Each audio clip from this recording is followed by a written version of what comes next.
Hey guys, welcome back to Medical Coding with Blue. Today's episode is all about a viewer who wrote in saying that they applied to over 250 jobs in medical coding and have not gotten one bite yet.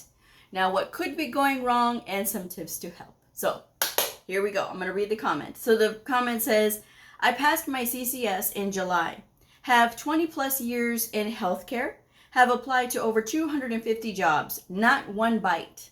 What am I doing wrong? Very discouraged. So let's look at this for a second here real quick before we start getting into all these things. 250 jobs. Now we are within days of starting September. So for conservatives' sake, I'm going to say that this person has had their credential for about roughly 6 weeks, right? Mid-July, okay, till now is roughly 6 weeks. That means that they have been applying and they've sent out their resume 250 plus times. Let's go with 250. So that's about 42 jobs per week that you're applying for. And that's roughly 8 applications you're putting in a day. Okay. So it's pretty aggressive numbers, right? When you think about it. But let's say for just mathematical sake, if you're putting out this many resumes, you're thinking somebody's bound to bite, right? Somebody's bound to take the bait. But here's the thing. If you're not using the right bait, they're not going to bite. And 250 plus resumes that you sent out, or 250 plus jobs that you've applied for, and you have 20 plus years of experience in healthcare, my best guess of why they're not calling you back is because if you are saying, I don't know if this person is a nurse or not. I don't know them personally. But if they're a nurse or a CNA, LVN, LPN, something like that, and you're saying on your resume all the things that you did as a nurse and nothing about any kind of transfer skills that you would have as a medical coder, that's part of the problem. The other part is the resume in general good, right? Because some people think that they can send out 3 or 4 or 5 page resumes that go back many years. All you need to go back is 10 to 15 years, folks. If they need any further back than that, they can ask you for it. But the resume is about introducing who you are. And if you are not using a proper resume, you will get passed over. And employers do know when you're blanketing and you're not even paying attention at that point to what you're applying for. You're just applying to everywhere and trying to get in. You're making yourself more frustrated because you're probably applying for things that you're not qualified for, or that you are not really paying attention to all the details of what they want. Every place that you apply, when you are applying for medical coding jobs, has to be deliberate. Now, this does not mean that you will only apply for entry-level medical coding positions. No, friends. In fact, I have always advised against only applying for entry-level medical coding positions because you are credentialed, whether you hold the CCS, the CCA, the CCSP, or the CPC. These all say that you are competent to code in any specialty, right? And based on the settings of your credential, wherever you apply at, right? Whether it's inpatient or outpatient coding. This says that you know and you're competent. So you will be able to get past that resume reader, right? Because typically all resumes will go through a reader, and most companies will use this as like a software just to see if you have on your resume what they need in order to be able to move your resume along. So if you are using a resume that is not compatible with these readers, that could be part of the problem, okay? So it's the length of the resume. It should be 1 to 2 pages, preferably 1 page. I am a resume writer myself. I used to do 2-page resumes and people still got hired with those. So I know those are okay. But now I've gotten a lot better with my resume writing skills, of course. The more resumes you do, the better off you'll be, right? So now I get mine down to 1 page and they are very successful even with 1 page. You don't have to have 4 or 5 pages. Please don't be those people. And I see these people on LinkedIn, and they're brand new medical coders. They're very frustrated. They're saying that nobody wants to hire brand new medical coders. They do. They do hire brand new medical coders. But again, if you're not being deliberate with where you're applying and being intentional with those applications, meaning that on your resume and your cover letter, because yes, the cover letter does matter. The cover letter does need to be there. There's a lot of people that say, oh no, you don't need it. The cover letter is where you're going to let a little bit of your personality come through. The cover letter is not a regurgitation of your resume. It is where you put all of your soft skills and what you can offer. So that way you can kind of like draw them in. So if you are neglecting that part, then you're in the wrong, okay? So you want to make sure that you have a really good cover letter and of course a really good resume, but that cover letter is going to be that draw. So never neglect the cover letter, okay? And please don't make it sound like it's just, oh, I am seeking an entry-level position. If you're saying that as well on your resume as a brand new medical coder, therein lies a problem too. Because people who say that they're seeking entry-level positions are people who employers are going to look at as, this person's going to want their hand held. We don't have time to hold people's hands. So we want people who can work independently and do their research and find the answers, and then of course reach out when they need help. But we want people who are going to be very proactive on their own to be able to do this stuff, not somebody that's going to need their hand held. And there's a lot of people that want their hand held because that's what the school puts in their head, that, oh yeah, you'll be trained on the job. They'll teach you. Yes, certain facilities have different ways of doing things, and maybe they have certain processes they go through when it comes to coding, and they do this and they do that, and that's fine, because everybody does that because of different insurances or even the regions.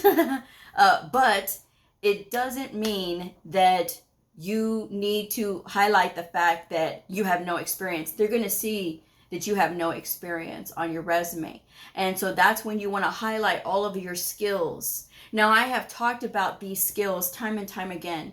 If you are putting ICD-10 CM, ICD-10 PCS, if you got those trainings, do not put only ICD-10 as part of your skill set. Because if you do, and I don't see CM or PCS, and I don't want to see CM/PCS, because that's lazy. That would immediately make me reject that resume. I don't care how good you are. You are showing lack of attention to detail. And that's important. Details are important. This is why I say these employers are going to know if you're blanketing the same resume to everybody, and they're not going to want to deal with you because you didn't even take the time to be very specific about their facility. Maybe they call medical coders at that facility health information technicians, revenue cycle technicians. They have all kinds of names for medical coders. If you don't change that title on your resume and your cover letter, because it should be on your resume or your cover letter, both of them, right? But it should be the specific job title that you're looking to apply for in that particular place that you're putting in the application. It needs to be on both your resume and your cover letter. So that way, if it's going through the system that's pre-screening these resumes, it's going to know, okay, this person is looking at this job. We have this job available, so we're going to go ahead and move this on to the next person to look at it. So when that person looks at it, okay, they've already met. What are they looking for? They're looking at this particular health information technician job. Okay, great. Let me see what skills they have. And if you're telling me on your skills list that you are organized, that you are a team player, again, immediate rejection, because team player and organized is not a hard skill. I want skills that are hard skills. Those are your soft skills. Your organized team player, those are your soft skills. I want your hard skills. What do you know about the fundamentals of our profession? ICD-10-CM, CPT-4, HCPCS Level 2, medical terminology, anatomy, and on and on and on.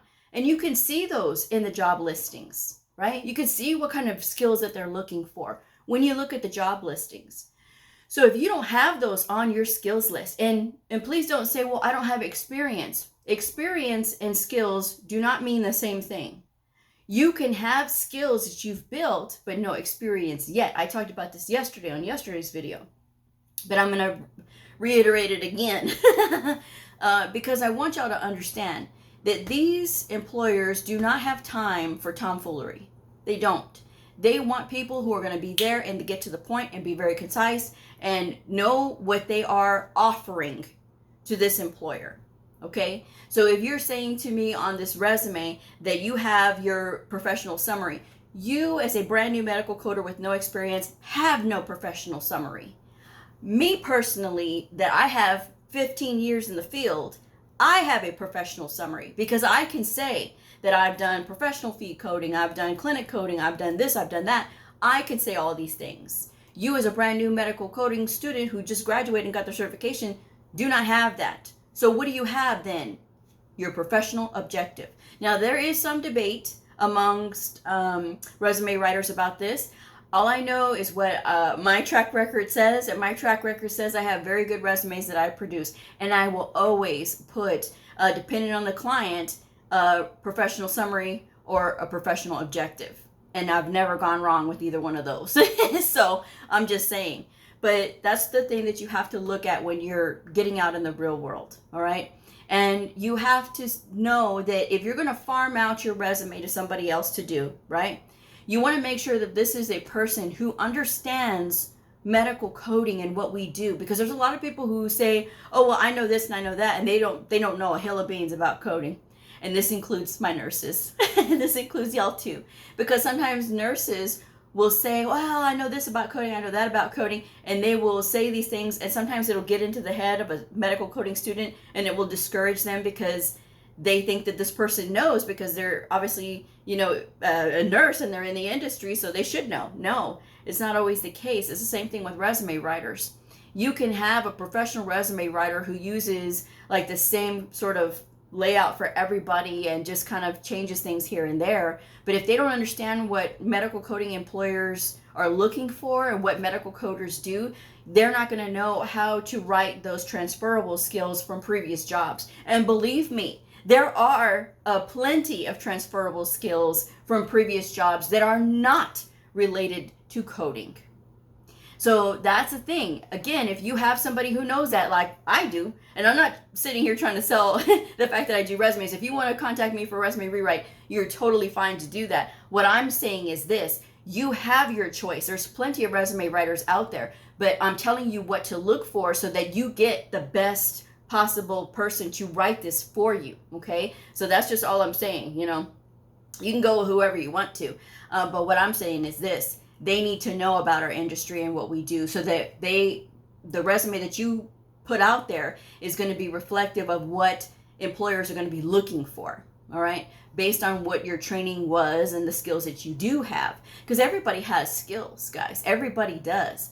But not everybody knows how to put them out there to be noticed, right? And so, for me personally, what I would say about this person is they need to fix up their resume. Okay, that's number one. It doesn't matter how many you apply. It doesn't matter how much bait you're putting out there. If you're not using the right bait, no one's gonna bite. No one. And you're just gonna be frustrated. So I have videos on my channel about resume tips for brand new medical coders and things that I have suggested in the past.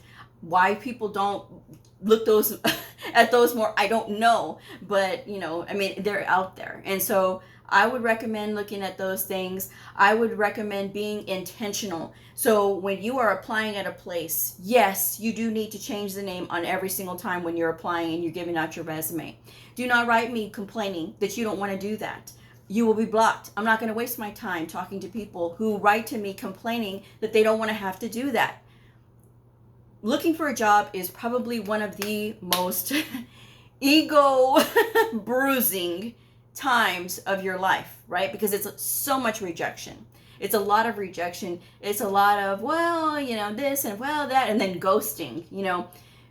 Sometimes these people who are in HR, again, they don't know what we do. And that's why you see like a lot of these job listings when they say, oh, must have ICD-9 experience. That's a template. You don't need ICD-9 experience to get a job. ICD-9 was phased out a long time ago. We are in ICD-10. We have been in ICD-10 since October of 2015. So no one needs ICD-9. No one even uses it, okay? So again, that's why I say that you have to be ready when you're looking at these job listings and look at what they're asking for. Look at all the things that they're asking for. Make sure that some of it, at least, whatever skills that you possess, are somehow incorporated into that resume. So even if you have to do touch-ups every so often when you're applying, that's okay. You know, because to me, again, when I see somebody that's done 250 and that's 42 in a week, that's 8 a day, that to me says that you're being indiscriminate when you're applying. You're just applying anywhere and everywhere, and they see that, they can sense that, they know that. So like I said, you want to make good use of your time, be intentional, and apply for things that you have the skills for, you are qualified for. Even if it says we want 3 to 5 years of experience, you're still going to apply anyway if it is in fact for a medical coding position. Okay? Now sometimes they will say required, sometimes they will say preferred. Now the only time that I would ask that you ignore the required is if it says 3 to 5 years experience is required. Because if there are happy coders in that area, no one is going to be applying that has experience. And even if they are applying and they have experience, you have to wonder why. If you have experience and you're at a place, okay, then why are you leaving? Okay, so that's just what I would say. Now, I want y'all to apply and ignore that required 3 to 5 years experience required, because if you are brand new and you're in an area where there's a bunch of happy coders and this employer is looking for a coder and they are in desperate need of a coder, they are going to call who applies. So if you have a credential and you say, hey, I'm ready to apply, let me go ahead and just apply to this and let me just see what they say. They can look at that and, you know what, hey, we're desperate, we're going to give this person a try because they were brave enough to apply with us. So they have a really good resume. It has everything that we need to see. So let's go ahead and call them in and let's see how they do in an interview. So then that's when you can get your foot in the door. That's when you start meeting people, because you're not going to meet people just hoping and wishing that they call you, or throwing your resume out there and just hoping that, they'll call you because, oh, you applied. You applied, but did you say what skills you have? The person who's talking about the skills that they do have and they do possess, that employer needs, is going to be the first person that's going to get a call, versus a person who doesn't think about that, who puts all of their nursing duties or all of their front desk duties down expecting to be a coder. Can't do that. Because when I see a nurse come to me and they have a lot of their nursing stuff and they say they want to be a coder, I'm like, this shows me that you want to be a nurse still. What is your transferable things? What else did you do? And that's why whenever I have my resumes, a 30-minute Zoom meeting is included, and it has to be attended, because that's our consultation time. That's when I find out all the other skills that you're not listing, all the other things and your goals and what do you expect to get from this resume. Okay, and I do that because I need to have a sense of who that person is, and that's how I'm able to write these and customize them to that person. So that's just what I'm saying there as well. But again, when it goes back to being very intentional on when you go out and you're applying, if you need to update, then you update, you change whatever you have to, so that way you can get in there. Because if you're doing that, you're not going to be applying for 250 jobs in 6 weeks. You're going to apply for less. But in this instance, less is more, right? Less is more, because you're being intentional. And that employer, when they call you, okay, well, we're going to go ahead and call this person. And then you interview really well. And again, that's where you get in. But you're not going to get anywhere just trying to just throw your resume out there and throw a resume out there that's not quality. Okay. Now I've had to redo resumes that other resume writers did. And that's just because, again, if the person doesn't have experience in the medical coding field, they're not going to know what employers are looking for when they're looking for coders. Okay. So that's just what I'm going to say on that. But again, don't just apply for those entry-level positions. Apply for places that want experience. And the other thing too that I want y'all to know, that preferred and recommended, or preferred and required. Preferred. The word preferred means if you have it, okay, great. If you don't, that's okay too. So don't get discouraged just because you see 3 to 5 years preferred, or 3 to 5 years this, or a degree that, or this or that, or whatever. You don't need a degree to be a medical coder. That's not what the degrees are designed for. And if the employer is asking for a degree for a medical coder, that's an employer that doesn't understand medical coding and is not going to understand what you're going to be doing there. And that does happen. That does happen. You don't have to have a degree. The degrees are for our leaders, because if you look at the syllabus for the degree programs, you will see that the coding is a very small portion of that program.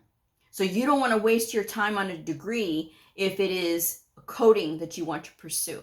And for those of you who got your little fingers ready and you're going to write me and tell me, oh no, my facility, no, they don't. I have seen where they said that, oh yes, we would like it if they did, but we also accept a HEMA or AAPC medical coding certifications. Yeah, I do my research, guys. I do. And I look at the job listings, because as a content creator about medical coding and the many questions that come in when people are asking me about medical coding jobs, I need to know what employers are looking at and what they're looking for out there. And they look for a HEMA or AAPC medical coding certifications, the CCS, the CCA, the CCSP, or the CPC. Those are the 4 main ones that they're looking for. All they ask is a person to have 1 certification. That's all. That's all they need.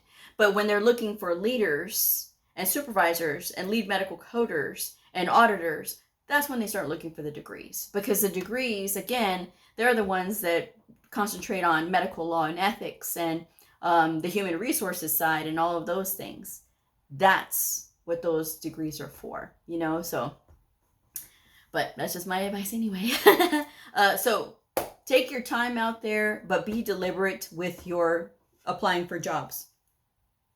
If you are a member of a HEMA, you can always look at their job bank. The job bank with the HEMA is where I found my job with a level 1 trauma hospital.